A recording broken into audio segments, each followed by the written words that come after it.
नमस्कार। फर्स्ट बिहार झारखंड में आपका स्वागत है। मैं राहुल ओझा आपके साथ।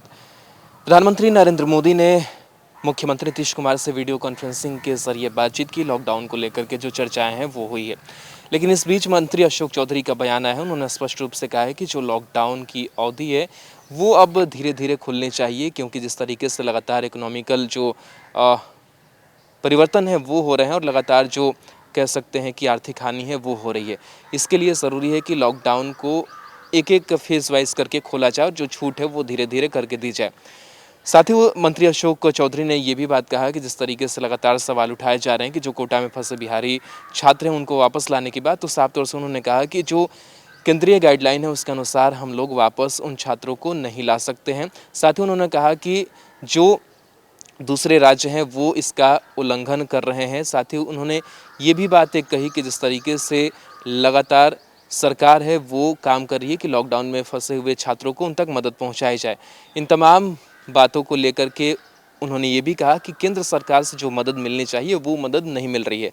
इसका जवाब दिया है आरजेडी के नेता भाई वीरेंद्र ने। उन्होंने स्पष्ट रूप से कहा है कि ये कहा जा रहा है कि केंद्र सरकार की गाइडलाइन है कि आप कोटा से बच्चों को वापस नहीं ला सकते, लेकिन जो बीजेपी शासित राज्य हैं वो कोटा से बच्चों को बाहर अपने राज्य ला रहे हैं, चाहे वो यूपी हो चाहे अन्य बीजेपी कई शासित राज्य है।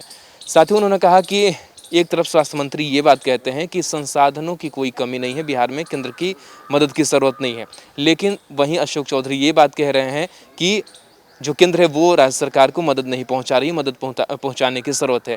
तो किस तरीके से ये जो गलत बयानबाजी है वो की जा रही है, दोनों ने क्या कुछ कहा है एक एक करके आपको सुनाते हैं। तो अब माननीय मुख्यमंत्री जी अब आज के वीडियो कॉन्फ्रेंसिंग में अपनी बात को रखेंगे, लेकिन हम समझते हैं कि पता नहीं, हम निर्णय तो माननीय मुख्यमंत्री जी को लेना है, लेकिन आखिर में कितने दिन तक आप इस तरह से लॉकडाउन, इकॉनमी की भी स्थिति को देखना होगा।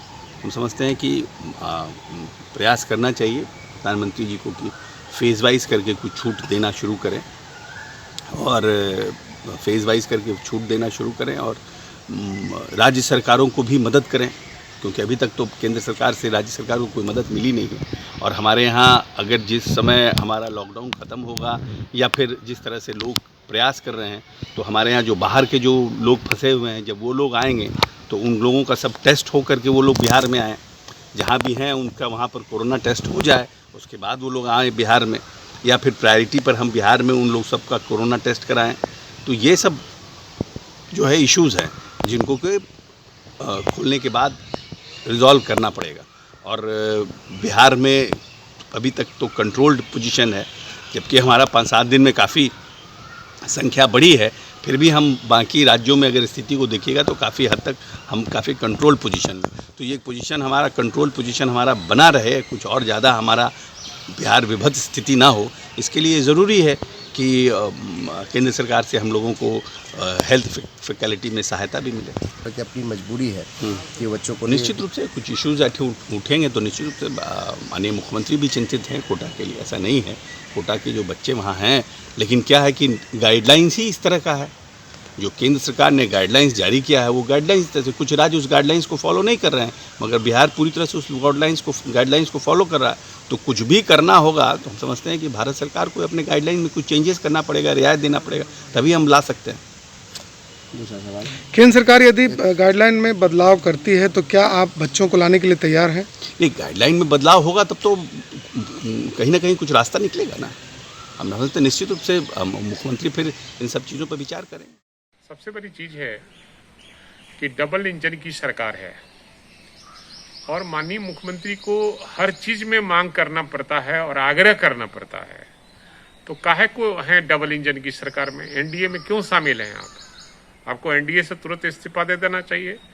बिहार के लोगों की सुविधा के लिए, बिहार के में कोरोना से लड़ाई लड़ने में आपके स्वास्थ्य मंत्री और उप मुख्यमंत्री जी कहते हैं कि हमारे यहाँ पर्याप्त पैसा है, हमारे यहाँ कोई चीज की कमी नहीं है, केंद्र की कोई मदद की आवश्यकता नहीं है। और दूसरी तरफ बिहार के लोगों को आंख में धूल झोंक रहे हैं कि आप केंद्र से मदद मांग रहे हैं। एक तरफ आपके मंत्री कहते हैं राज्य सरकार के कि हमको कोई मदद की आवश्यकता नहीं है, हमारे यहाँ पर्याप्त सारा किट है, और दूसरी तरफ रोना रो रहे हैं। इसका मतलब आप बिहार वासियों की आंख में धूल झोंकना चाहते हैं और गलत बयानी करना चाहते हैं। देखिए, लॉकडाउन का जहां तक मामला है और कह रहे हैं कि प्रधानमंत्री का जो दिशा निर्देश और गाइडलाइन है उसका हम पालन कर रहे हैं, तो उन्हीं की सरकार है उत्तर प्रदेश में, मध्य प्रदेश में उन्हीं की सरकार है, अन्य राज्यों में भी इनकी सरकारें हैं और उनके मुख्यमंत्री जी अपने बच्चे को कोटा से ले जाने का काम किए हैं। क्या मुख्यमंत्री यहाँ के बच्चों के भविष्य के साथ खिलवाड़ कर रहे हैं और अपने नाकामियों को छिपाने के लिए इस सब भाषा का प्रयोग करवा रहे हैं? ये अच्छी बात नहीं है। बिहार के लोग माफ करने वाले नहीं हैं और छात्र भी माफ नहीं करने वाले हैं, क्योंकि छात्र देश के भविष्य होते हैं और भविष्य के साथ माननीय मुख्यमंत्री जी खिलवाड़ कर रहे हैं। बिहार के आधुनिक अस्पतालों में से एक NSMCH multi speciality 350 bedded hospital, अनुभवी डॉक्टर एवं ट्रेन्ड पैरामेडिकल स्टाफ, विश्व स्तरीय सुविधाओं के साथ अत्याधुनिक ऑपरेशन थिएटर, ICU, NICU, निशुल्क OPD परामर्श, 24 घंटे इमरजेंसी सर्विसेज और जटिल गर्भावस्था का इलाज। Netaji Subhash medical college and hospital, Amhara, Bihta, Patna.